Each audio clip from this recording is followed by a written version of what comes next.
Okay, today we're playing a game on Volskaya Industries. We are in the Platinum SR range, and we will be playing Soldier the entire way through. And our current team composition is Winston, Diva, Zarya, Reaper, Soldier, and Mercy.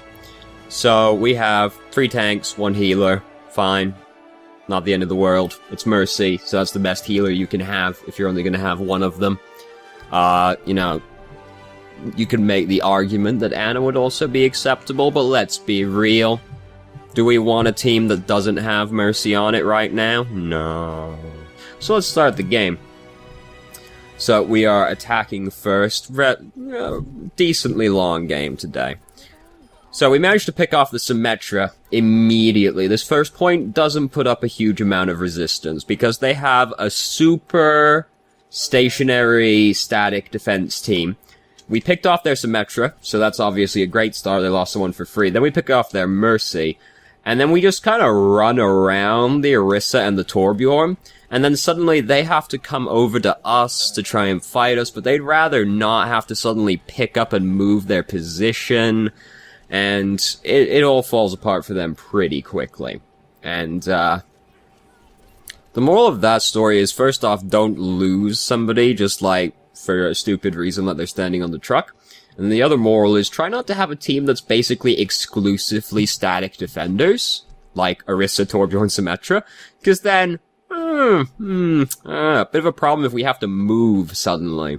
And then, I mean, they had Tracer and Sombra as well, but, you know, not exactly huge presences in the field. So we are pretty close to... Oh, we are on the console today. I forgot to mention that. We look like we're on the PS4. One day I'll remember to actually say that at the start. So if you're bothered, consider yourself warned eventually. What a sad Reaper that was. We can see him getting microwaved as well, but we're looking over there at the person trying to bully the support. So, we're missing... Oh, Reaper, oh no.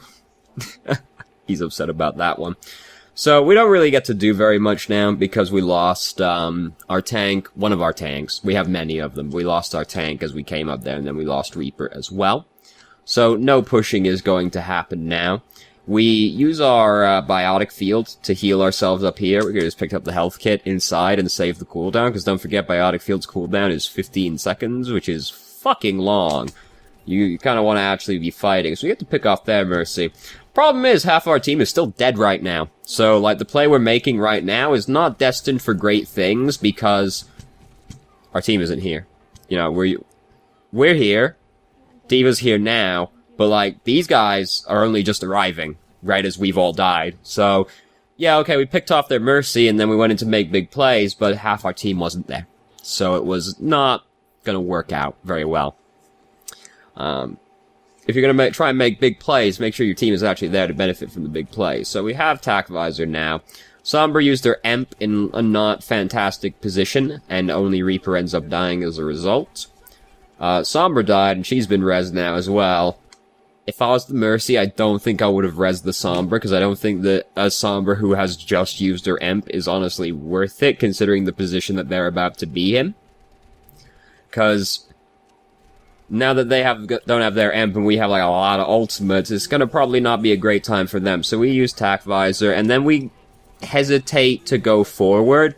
Like, the position we use it from is not fantastic, because we kind of can't really see anyone at the time, because Orisa's barrier is blocking the center, and there's lots of corners for all the other people to disappear around, which, I mean, is kind of an issue for Soldier anyway, when in this kind of map, it's like, you know, corners everywhere. Like, this is not a great color to use, but, like, there's corners everywhere for people to, like, disappear into. So it's hard to get a good Tac Visor anyway, but, like, from the position we're in, we only see one person. We're probably prompted to use it because we see Winston goes in and uses Primal Rage, but we're not in a great position to really do anything with Tac Visor. And then we're too afraid to actually, like, walk onto the point to try and see people around the corners to actually try and kill people with it. So we kind of just end up doing nothing with our ultimate, and Winston ends up dying as well. The whole team's dead. Wasn't exactly a great push attempt. We've been rezzed here. This is a terrible place to get rezzed in. It's amazing we didn't just die a second time. So we use TAC Visor, now we gotta start building the whole thing again. When I'm on Volskaya Industries and I'm playing like McCree or Soldier, which I do quite frequently because they're like the only DPS I'm good at this point, I like to go stand up on this area because you can see it's kind of hard for the defending team to get you off of there unless they have like a Winston and a Zarya or something like that. Or Genji, maybe. Although if they have a Genji on defense, their team is probably tilted anyway, so it's less of an issue. You can see, like, a lot of space from up there, and it's hard for them to get to you, and you can just, like, keep pressuring people. And, like, yeah, if they go around that wall, like, you, back there, you can't see them. But you kind of, like, you're so threatening up there, you force them to huddle in a corner, which makes it easier for your team to come in with their ultimates and actually, like, start making big waves in a fight, and then you can just hop down and follow up on the action. So, D.Va's thrown her ultimate in. We're kind of, like, still not all here yet, so it's not exactly gonna go super well. We got Tracer over here bothering us. She's not really ever gonna kill us as Soldier unless she's a god, so it's not super concerning, but it is inconvenient. Try not to stand perfectly still while you're shooting at something. I know you're shooting at the turret and you kind of want to focus on that, but try not to stand perfectly still because it just makes it easier to get killed. So we got hacked. We did just use our biotic field, so like, we at least used our most important cooldown before then, though we didn't use it for like a fantastic reason, because we used it for Torbjorn's turret, which is like, it wasn't even a full turret, you know? But we wouldn't have gotten to use it anyway, so, like, you know, the silver, like, we're fucked. You know, we get fucked, because that's what happens when your team gets empty. But the silver lining is, we couldn't get denied using our most important ability, because we'd already used it. So, look, sometimes you have to really squint to find the silver lining, alright? But we found it. We found it in there somewhere. So, Zarya is most of the way to Graviton. She almost has it, in fact. We're gonna go for another Rotato Potato. Picking up the health kit this time instead. This sometimes works, though I wouldn't advise doing it if you don't have your ultimate ready, because that's the scary thing with it. You come in from this unexpected angle, because it's not very often people go up here, and then you just swing by with your ultimate. We end up hopping down, and we end up getting, like, tethered by the Symmetra. Unfortunately, it's really hard to break Symmetra's tether. You probably have better odds, because Helix Rocket is off cooldown right now. You probably have better odds of killing the Symmetra than actually running away from her. Because, yeah, you can sprint, so you're faster than her, but the break distance on Symmetra's tether is further than the connect distance, so you have to actually put a lot of distance between you and the Symmetra. You probably have better odds of killing her than actually getting away with her. Because you got Helix Rocket, easy to hit at point-blank range, so, you know. Not great situation regardless. So Zarya's used her Graviton. It wasn't great, but it got their tank and Sombra. And then Mercy decided to res the Sombra. Well, she might have mistakenly res the Sombra over the Orisa. And Torbjorn's turret wasn't in a position that was actually threatening to us, even though he was using Molten Core, so we get to just slide in and mop up most of the fight with TAC Visor. Great. And, you know, we have won. Like, look, we've won. We're on a 2CP map. It takes a while. It's just how it is. Volskaya Industries is better than most. I think Volskaya Industries is the best balanced of all of the 2CP maps because it's the hardest map for this kind of thing to start happening on. You know, if you compare it to, like, Hanamura and fucking Horizon, right? Fucking, you can stall out for actual minutes at a time, even if you've lost the game. It's kind of hard to do that on Volskaya. I think Volskaya is actually the best balance of all 2CP maps. It's the only one I don't really mind. It's not Horizon also, so it's got huge bonus points for just that fact alone. So we finished with time to spare. I'll spoil the surprise now. They don't capture both points. They capture the first point, so that's why we're here for a little while. But don't worry, we don't have to sit and watch like 12 rounds of 2CP, because that's always really fun and really exciting when the 2CP map goes like to round 6, you know? And it takes about 1,000 years to actually conclude. So we're standing up here. This is not technically the best place to stand on Volskaya, because we prefer to actually defend from the point, but good luck getting your team to do that. So we decide that we're gonna come all the way over here to check this side. Like, alright, maybe sometimes there's situations where you want to go over there and check that and try to stop someone coming over. We take the actual longest route possible to get here, because we go way around the outside. Like, we can just run across behind the truck and go through the doorway and check it. And, like, we get over here. No one's here. Great. So that's just, like, 15 seconds we spent doing nothing, basically. So, like, honestly, even if you think someone's coming around the right-hand side, I don't think it's even really worth the effort of going all the way over to the edge to try and find them. You're better off just waiting till they come to the point, and then, like, you can just, like, fall back. You're probably standing on the left side. So you can just come back over the other side and then, like, fight them from this doorway. And, like, you're still with your team, so if you need to help your team, you can do that, and then you can just deal with the person back here anyway. Oftentimes, if someone's going around there, it's a flanker. I mean, there aren't many other people that can get around that side. And they'd rather fight you over in that area, because there's a lot more corners and geometry for them to work with. If you wait for them to come to the point, like, their options are stand in this big open box, you shoot at them, and then they have to leave, because they can't just stand in the big open box. And you're closer to your team, and you don't remove yourself from the fight for such an extended period of time to go all the way around there. We killed the Tracer, because she tries to huddle in the corner, and we just kill her with the Helix Rocket. Soldier is pretty good at killing Tracer, because the Helix Rocket is quite easy to land, and it is all but 30 HP off of a Tracer. Assuming you directly hit her or close to. Which is not that hard to do, honestly. So Zarya, we can see, is having the time of her life, because she's currently at almost maximum charge, or maximum charge. We have managed to basically fully heal ourselves with Biotic Field twice, which actually accounts for a lot more ult charge than you might think it does. Zarya already used Graviton. It wasn't exactly the greatest Graviton in the world. So we run ourselves in here because of Genji.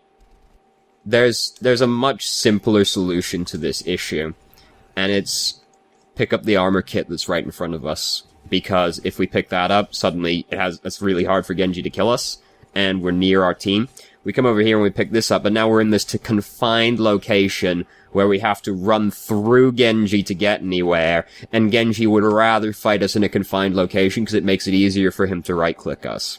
So we put ourselves in a bad position, and we didn't need to do so, and then we isolate ourselves from the team as well, which makes it harder for them to actually, like, help us with the Genji situation. So there's a fucking fly in here, god damn it, it's been haunting me for days. It just won't fucking die. So, this is gone, and we should just leave, because there's no way. There's no way. They came in with several ultimates, and the only people over there DPS were Torbjorn and Symmetra May, so our team just kind of got rolled over, basically. So we have Tac Visor, at least, and they used a bunch of ultimates on that push over there, so we can hopefully stave off this push basically by ourselves, because we have our ultimate. Defenders usually only need to use 1 or 2 ultimates to drive off a push, because it's really hard to push in as the attackers when you're at any kind of numbers disadvantage. So, we see the Mercy. We want to kill the Mercy. Fair enough. We know someone's right there, because we can see she's tethered to someone. We don't want to come quite in, necessarily, unless we're going to kill the Mercy basically immediately. If we're gonna come in, like, put the biotic field down, because we're already wounded, and we're probably gonna take damage in this room.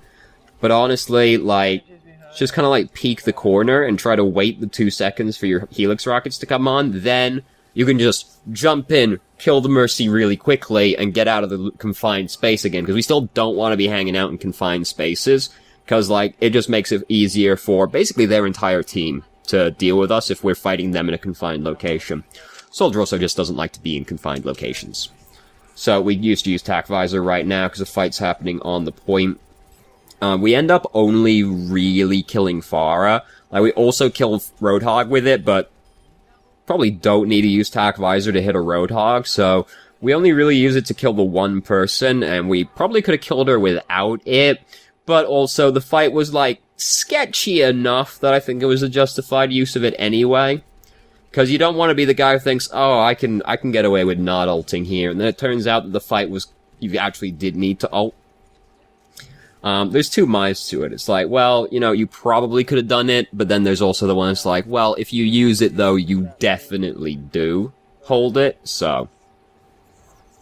We don't want to be down here, because this is the low ground. We don't want to hang out with the lower class on the low ground, because it's fucking dirty down here. We should be up on the high ground, like the strong upper class that we are, a soldier.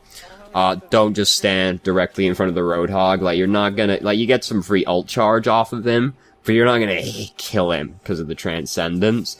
And then, because we're hanging out on the low ground with the commoners, we end up getting killed. If we were just up hanging out up on the high ground, we would have never even been in a position to die to that. I have spoiled the fact that they don't actually get the second point, and you must just be like, how? How do they not get the point off of this push?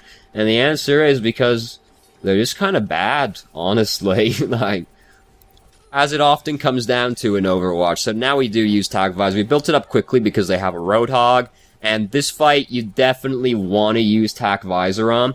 We only end up killing one person, but we're so threatening, and they have no way to stop us other than killing us, so they have to back off, and it really kills their momentum. So we end up managing to drive them off anyway with our ultimate, even though we didn't actually really kill anyone with it. It was threatening enough that the presence of it alone basically killed their push. You don't always need to kill people. Sometimes just zoning them ends up being enough. Because by the time our ultimate was over and they could move back in again, our team had actually managed to recollect. So it wasn't that hard for us to drive them off at that point. And they didn't even get the first tick because we had a Mei, so it took them a long time to scrape Mei off of the point. And so now, they only have 2.5 minutes left. They just lost their Mercy, so this is one push that's not gonna work. Genji pops out next to us and we drop down off the high ground because we don't want to get killed by Genji, basically. Because they lost their Mercy, this push was never actually gonna work, and now people are just kind of getting staggered as well, so we've ended up buying, like, a minute worth of extra time, because now they have to recollect. And, like, during this time, there's basically no way they actually push into us, because they've been in a numbers disadvantage. Attacking, it's very hard to push into the defending team if you're at any kind of numbers disadvantage. We killed Roadhog, which would have also been a 6 stagger, but Mercy's back and reses him. Though, that's not the end of the world, because if you get Mercy to use her 30-second cooldown on somebody before the fight started, that's pretty impactful. Especially now that Mercy is going, because the PTR change is, like, gonna go through. Mercy's about to not get a reset on res when she uses Valkyrie. So, like, if you get her to use her res before the fight starts, that ends up being a surprisingly big thing.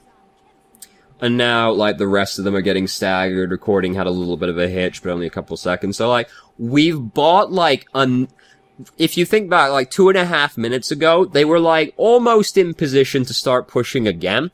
Because people are staggered, it's now gonna be, like, a minute flat before they actually collect and try to get to push in again. So, then they're only gonna have 1, maybe 2 pushes left. And so, 2.5 minutes, if they, like, actually grouped up and didn't get picked off and they just pushed in, they could recollect again, probably try again at, like, a minute 30, and then they'd have time to recollect again at, like, 30 seconds for one last fight. Because they have been staggering themselves so much over this period of time, it's been a minute and a half where they have had no chance to actually take the point from us, and they've missed out on 2 actual attempts to push into the point.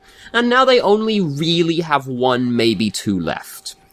So, it's not great for them. And the moral in this, like, 2 entire actual pushes have been sacrificed for them just trying to, like, do some poke damage or, like, not wanting to really wait for everyone to regroup, and they've just, like, significantly dropped their chances in winning.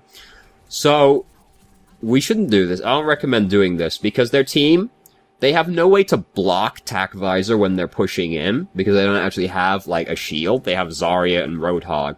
So if we're just hanging out on the high ground behind the point, and we see they start pushing in, we can just use Tac Visor and, like, kill them as they come in. Bare minimum, we zone them off again, and they don't get to do anything because we're up on high ground using Tac Visor, and we're super threatening. As it is, we end up just trading our really good ultimate, because Tac Visor is one of the best ults in the game. We end up trading that, and Roadhog, Whole Hog is a pretty mediocre ultimate. He ends up trading up significantly, because he uses his ultimate to kill our ultimate. And we also get picked off in a location where we're, like, super isolated. There's no way our Mercy could try to res us. Ends up not mattering, as we can see, because they end up, like, fucking the fight anyway.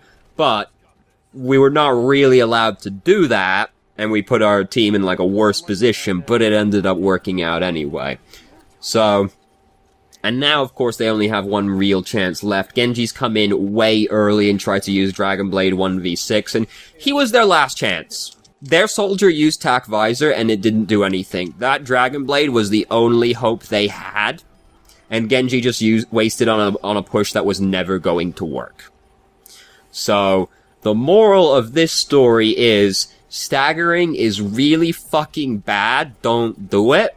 And if you're the only one on your team that's, like, got their ultimate left, don't go in and try to use it 1v6. Try and wait as long as you can for your team to actually be regrouped, so that they can actually start fighting again.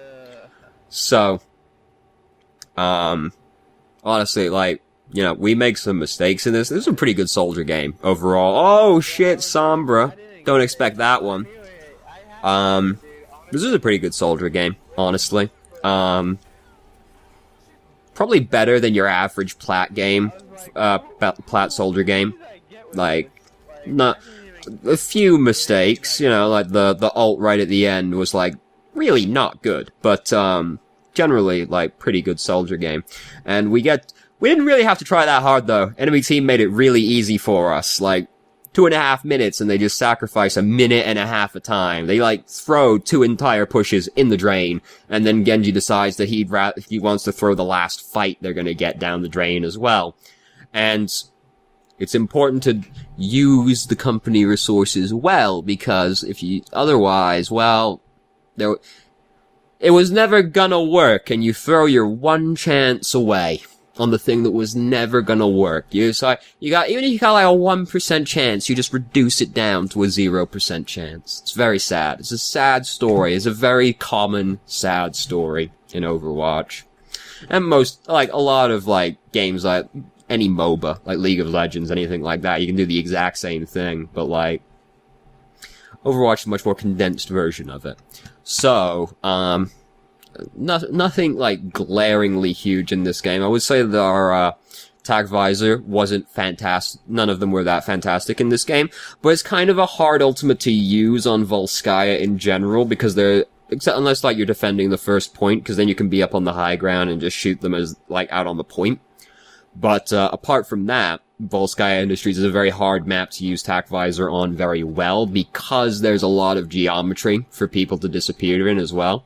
I mean, we don't really execute it very well in spite of that, but even so, like, it is hard to use very well on Volskaya Industries regardless. Map also has, like, a lot of confined locations. A lot of, like, fights can break out in very small areas. Soldier doesn't really like that. I think McCree is usually better on Volskaya Industries, because his ult is, like, perfectly fine for zoning, and you can, like, pick off of somebody with, like, it requires less time to pick someone off with High Noon after they buffed it, and it's 6 seconds of just, like, zoning, and like, if that happens, you're perfectly fine doing that with High Noon. Tac Visor you're generally looking to kill people with, and McCree is just better at fighting in these confined locations. There's usually a lot of flankers on Volskaya, because there's a lot of routes for people to take. McCree's better at dealing with them, you know. I think McCree's better than Soldier generally, but that's just like a tangent-y thing. So anyway, thank you very much for watching if you did. If you have any questions, feel free to ask. I'm more than happy to answer, and I hope you found the video helpful.